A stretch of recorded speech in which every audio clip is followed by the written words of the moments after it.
Всем привет и спасибо, что зашли на мой канал. Друзья, вы очень удачно зашли. Сегодня я приготовила очень интересное и безумно вкусное блюдо. Крестьянский завтрак. Существует множество вариантов крестьянского завтрака. Я сегодня поделюсь своей версией. Кому интересно, оставайтесь со мной и давайте пройдемся пошагово рецептам этого оригинального, очень яркого и весьма вкусного блюда из самых простых продуктов вместе. Перечень и количество всех ингредиентов для приготовления крестьянского завтрака вы видите на ваших экранах. Эту же информацию я продублирую внизу под видео. Итак, все овощи и зелень я уже успешно помыла и просушила их с помощью кухонного полотенца. Начну с лука. Лук нарезаю на мелкие тонкие перышки. Лук солю и чуть-чуть мну, благодаря чему лук станет вялым и хорошенько обжарится. В сковородку наливаю немного растительного масла. У меня сегодня оливковое, но вполне подойдет любое рафинированное масло. А также можно смешать, положить немного растительного и топленого масла. После чего сковородку с луком отправляю на плиту, буду жарить лук до бледно-золотистого цвета. А пока лук жарится на среднем огне, я займусь другими ингредиентами. Морковь можно нарезать соломкой. Я сегодня пропускаю его через терку, так, чтобы натертая морковь по своей форме был похож на морковку по-корейски. Но это не принципиально важно. Перец полностью освободила от семян. Нарезаю перец сперва на пласты, затем соломкой. И пока откладываю в сторонку. Колбасу также нарезаю сперва ломтиками, затем соломкой. У меня сегодня любительская колбаса, но вполне подойдет докторская колбаса, ветчина, буженина, в общем, любой мясной деликатес или мясо.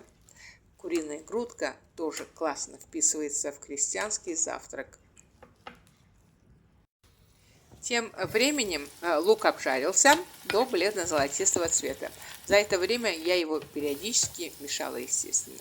Теперь сюда отправляю морковь и примерно 5 минут тушу его вместе с луком на среднем огне. После отправляю в сковороду перец, колбасу, зеленый горошек, все мешаю и оставляю тушиться на 2-3 минуты под закрытой крышкой. Сама за это время нарезаю зелень. Из зелени у меня сегодня укроп и сельдерей. Вот, не знаю, что у нас происходит, но в последнее время у нас с сельдереем какая-то напряженка. Вместо привычных стебельков сельдерей все чаще и чаще стал появляться на наших прилавках стволами. Поэтому нарезанный сельдерей я сразу отправляю в сковороду и даю ему немножечко пропечься вместе с другими ингредиентами. 2 зубчика чеснока пропускаю через мелкую терку. В отдельной миске взбиваю 2 яйца, солю, перчу взбитые яйца. Также отправляю к яйцам натертый чеснок и мелко нарубленный укроп. Все еще раз немного взбиваю. К этому моменту все овощи вдоль пропеклись. Все немного мешаю, солю, перчу овощи, заливаю их яичной смесью, выключаю плиту, а саму сковороду оставляю на плите. Все, можно сказать, крестьянский завтрак готов. Но к нему я всегда подаю какую-нибудь закусочку или салатик. Вот и сегодня буду подавать крестьянский завтрак с закуской из редиски. Все очень просто. Пропускаю редиску через среднюю терку, выжимаю сверху гранат, насыпаю сумах и мелко нарубленную свежую зелень. Ее можно заменить на сушеную мяту. Более подробный рецепт этой закуски, но с редькой, есть на моем канале. Ссылочку оставлю в описании внизу под видео. А к этому времени яйцо уже ухватилось. Мы не любим, чтобы яйцо сильно зажарилось. Такое яйцо становится тугим, твердым, соответственно, и весь обед теряет свою сочность. Вы же ориентируйтесь на вкус ваших домочадцев. Ну что я могу сказать, друзья? Вуаля! Необыкновенно вкусный, сочный, сытный, горячий завтрак готов.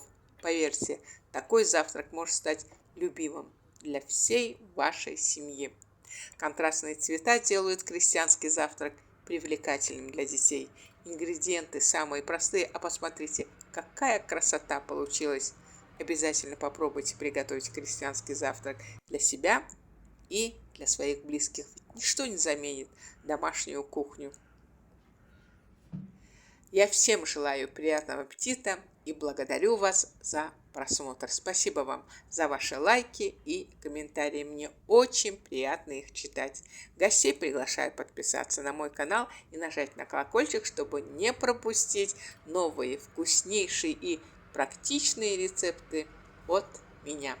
Я пока прощаюсь с вами, но буду ждать вас на своем канале, ведь я и рада, всегда вам рада. Пока-пока и до новых встреч!